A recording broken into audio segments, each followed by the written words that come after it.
New intro. So much love and appreciation to those of you who have been with me for the 2 year period plus that I've been doing this.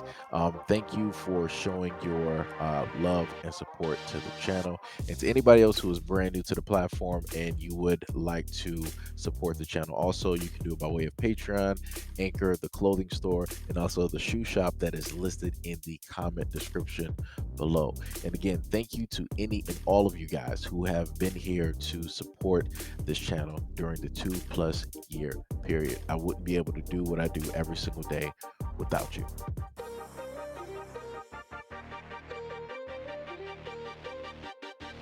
Hey guys, look, I just wanted to tap in really quick. I just got this feeling, man, that this summer is, it's about to be a white boy summer. You know, take it how you want. A local police chief disciplined for this tense confrontation that was caught on camera. The Homestead chief called police on a woman who was waiting in line in a pharmacy drive-through. Thanks for joining us tonight. I'm David Johnson. Here's what's happening. Council members met tonight to decide how to respond to this big controversy. Channel 11 News reporter Amy Hudak went to that meeting. She's live now to walk us through what happened there. Amy?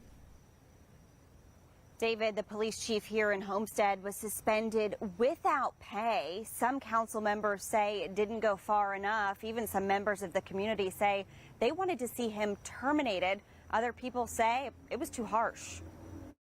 What were you thinking to put myself, my unborn child, and my 5-year-old ill son in danger like this? What were you thinking?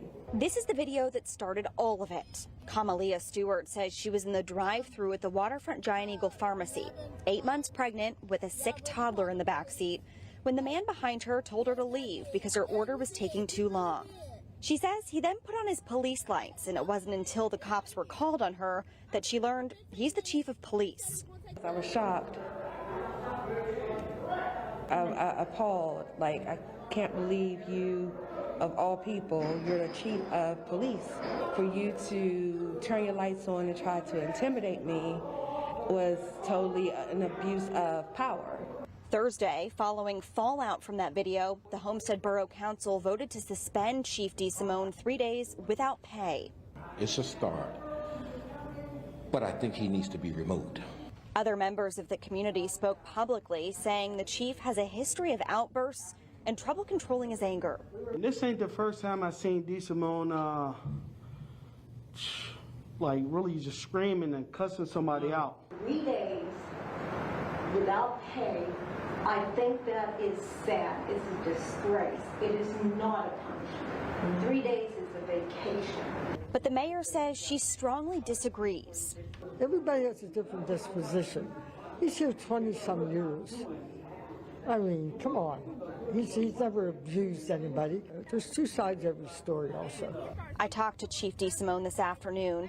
He told me he had no comment. He was on vacation and wouldn't be at tonight's board meeting. The lawyer for the borough said he was not able to comment because this is a personnel matter. Hear me clearly. America is not a racist country. We need to address, well, first of all, no, I don't think America is a racist country. All right, so as we can clearly see by the video footage, at least by the city council meeting, that's the main thing I'm focused on, right? Because she has the video evidence basically showcasing what took place and how it is that the officer that showed up on the scene, right, who was complicit, at one moment in time, you saw the cop roll up and he put his back directly on the chief. He was consoling him, right, as if, you know, everything's going to be all right. I understand, right? He was doing the whole thing, right? He was trying to make sure that he was going to keep his job, get in good with the chief, and, you know, buddy and all the other good stuff, right? He was trying to secure that pension. He was trying to secure that spot real quick, right? But at the end of the day, right, you have this police chief that decided that he wanted to call the cops on a black woman who was pregnant. Let me repeat that again. He wanted to call the cops on a black woman that was pregnant. She was waiting in line just as he was. She notified him like, hey, you know, this is going to take a little bit too long. You might want to leave, or you might want to go inside of the pharmacy in order to get your order. He didn't like that. He didn't want to be told what to do. He felt like everything should move just because he was there. So he decided to use the power that he has put on his lights, and then he proceeded to call the police. But also, if you go back and look at that video, when he was initially getting out of his car, when he was going to like come directly up to her side, he noticed that there was a camera. He was like, oh, there was a camera. Let me go back to my car. Let me turn on the lights, and then let me call somebody to handle this for me. That's what he did. Because he knew that if he would have went up there with the rant that he was going to do, if he would have went up there with the words that we all know that he was going to say, that, you know, it would have been all done for him. So he decided to have one of his underlings roll up to the scene and be complicit in the very same actions, and decide to go directly after this black woman who was doing nothing but waiting in the vehicle at the pharmacy like everybody else for her medication, because she needs it, because she is pregnant at this moment in time. Look at that. But then you'll have a lot of people say like, oh, you know, why do you have to bring race into it? What does race have to do? How many times have you really seen the cops get called on pregnant women of other ethnicities that were minding their own business and waiting in line? Please, somebody tell me, what exactly did this black woman do in order for the police to be called on her?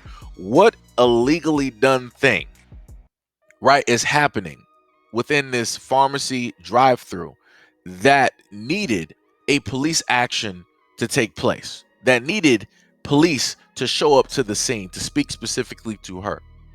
If you have a problem, why not go directly into the pharmacy and complain to the business? Why are you complaining to a black woman who is patronizing the very same business that you're patronizing? Oh, that's right. Oh, that's right. Because you're a cop, because you live within a system that was made specifically for you so that you can benefit and prosper from. And everybody else that the system is not made for should abide by it, should respect it. And at any point in time that you directly show up on the scene, we should just move out the way. We should part like the Red Sea. That's clearly what this is. This is about, I want to say, at least the second video that I've been able to show you guys where the police were called on a black woman. And this is the response that takes place. This is what has been normalized. Now, very easily, if she didn't have any cameras directly on her, you can only imagine what would have potentially took place. All right, so the other thing that I want to bring to the family's attention here is the fact that you have the image of a black man and a black woman who are both together, who are both, I'm assuming, right, to be married. And if you look throughout the whole video, they didn't really try to put them both in the same picture. They more so just separated them and put the images of them technically both separate, right? And they focused on the fact that this is a black woman, she's pregnant, and she has children. That was the main thing that they want people to like focus on and to basically look at. They don't want you to look at the fact that this is more than likely a married black woman who has kids, who has a family, right? Who has a husband. Like I said before, these are the games that the media tries to play whenever there is a portrayal of black women, you know, directly in the media. They're going to make sure not to put the image of the boyfriend or the fiance or the husband, right, directly in that image, because they want to give the perspective of that, you know, black women are out here doing it all by themselves, that, you know, black women don't need any help, that black women are 100% independent and can do every single thing, right? They don't want to put out the image of, you know, two black people in a loving marriage, right, creating a family. Like I said, pay attention to the games that they play.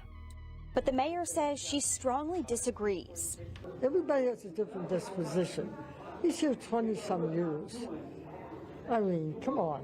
He's never abused anybody. There's two sides to every story also.